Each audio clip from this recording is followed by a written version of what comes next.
The federal Indian boarding school system represents a significant and complex chapter in the United States history, beginning in the late 19th century and extending well into the 20th century. The United States government established and funded these institutions with the explicit goal of culturally assimilating Native American children into mainstream American society. This presentation examines the origins of the system, the structural philosophy behind it, and the daily struggles faced by the students on a daily basis, and the long-term effects and impacts on the indigenous communities, and how modern efforts towards fixing the solution and reclaiming what was rightfully theirs have occurred.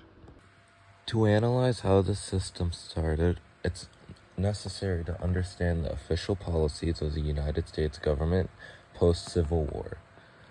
As the Western expansion accelerated, the federal government shifted its strategy from military confrontation with native tribes to forcibly assimilating them. This policy directly created the modern reservation system by shaping environments plagued by systemic poverty and cultural fragmentation.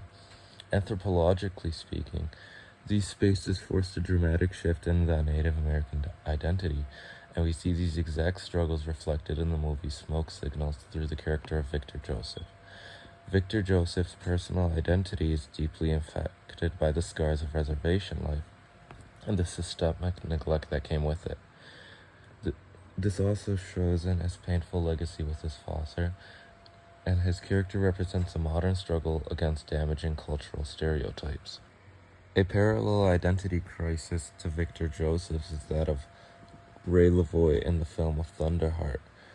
Ray Lavoie was an FBI agent who is a quarter Native American, who at the start of the movie had no connection to his indigenous roots and worked just as an FBI agent for the government, a tool. He viewed himself strictly through the Western perspective with no consideration for his native heritage. However, after his assignment to the reservation forced him to confront his ancestry regularly, mirroring the real-world historical tensions between the government, authority, and native communities. Both Victor Joseph and Ray Lavoie serve as a case study, as they demonstrate that navigating through Native American life required first dismantling external stereotypes, while they reconstructed themselves to include personal and authentic connections to their homeland, regardless of how fractured that may be.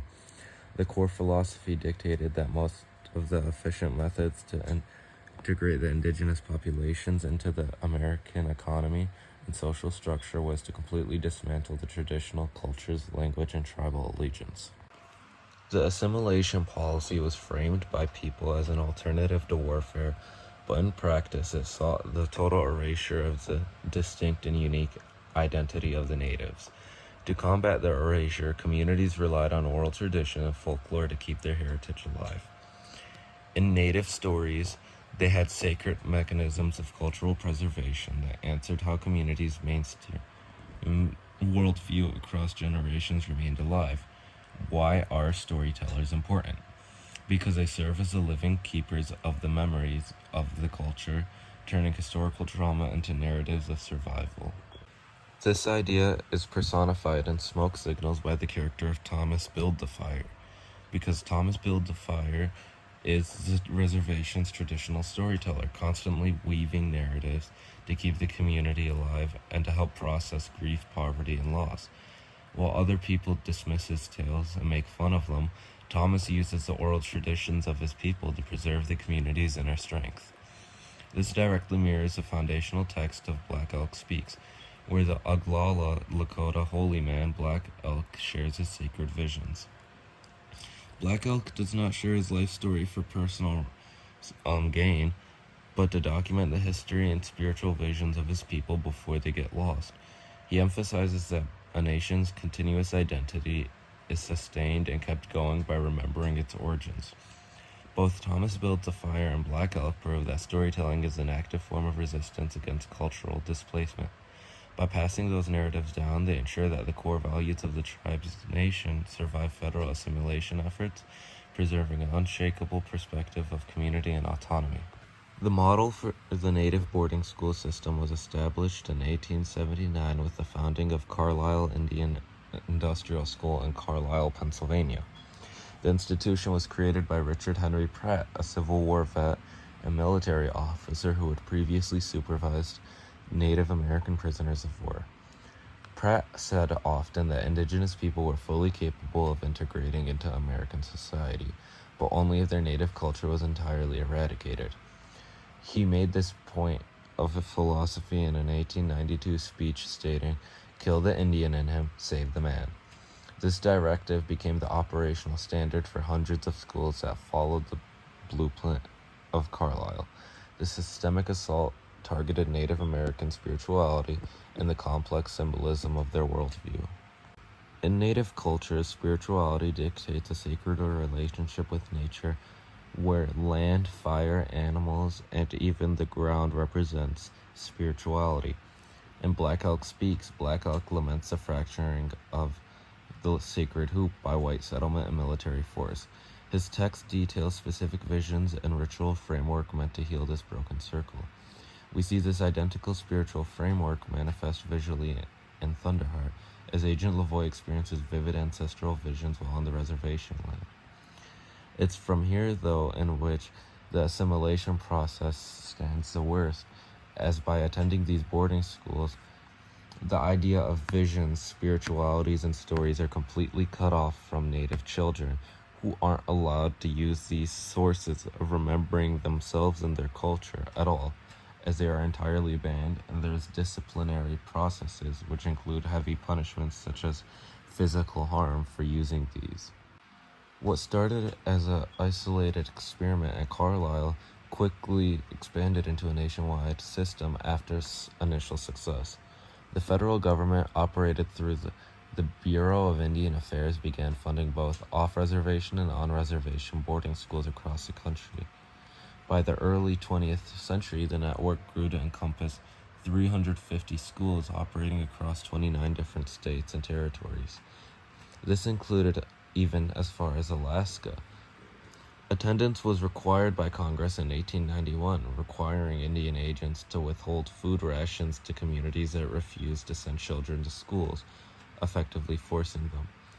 Tens of thousands of children were enrolled into these institutions per year during the system's operation. The assimilation process began immediately from entering the school, with specific administrative practices designed to sever a child's connection to their community. The first change underwent by a student was forced physical transformations, as boys' long hair was cut and traditional clothing was replaced by standard uniforms. Second, students were stripped of their traditional names and assigned English ones, and siblings were routinely separated. As mentioned earlier, strict English was enforced, preventing the spread of language that came from the original homeland, with physical disciplinary actions being enacted. The daily routine was heavily structured with a schedule militarily. Students lived in barrack-style dorms, and their daily schedules were determined, and starting from 5 in the morning, including military marches, and the discipline was as military as you can get. Infractions resulted in corporal punishment, confinement, or the withholding of meals, and the objective was to replace traditional tribal values with strict obedience and to match that of the U.S. The results of long-term assimilation are still seen today, most notably in the damage to the languages of the native people. Linguistic data indicates that 74% of the indigenous languages native to North America are currently either endangered or extinct. Due to multiple children's generations being unable to speak their language without being disciplined, the heritage that would come from oral storytelling effectively died for many people. This created a legacy of trauma that manifested in modern reservation struggles with poverty and alcoholism. This most mirrors that of Victor Joseph's father, who faces the same issues, as it's a common threat in the community. The curriculum of the natives in these schools prioritized vocational and manual labor training over actual learning.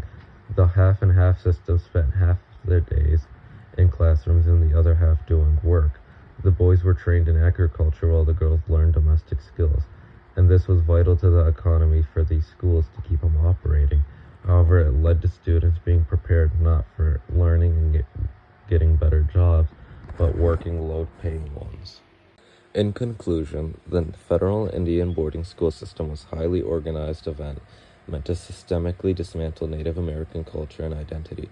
While the system caused profound historical trauma and significant loss, the survival of indigenous languages, traditions, and tribal nations today is a testament to the resilience of Native American communities. As demonstrated across history and through the writing of Black Elk and Smoke Signals and Thunderheart, cultural survival is an active win that we need to understand. And understanding the history is a necessary prerequisite for addressing the enduring legacy and supporting modern cultural revitalization efforts.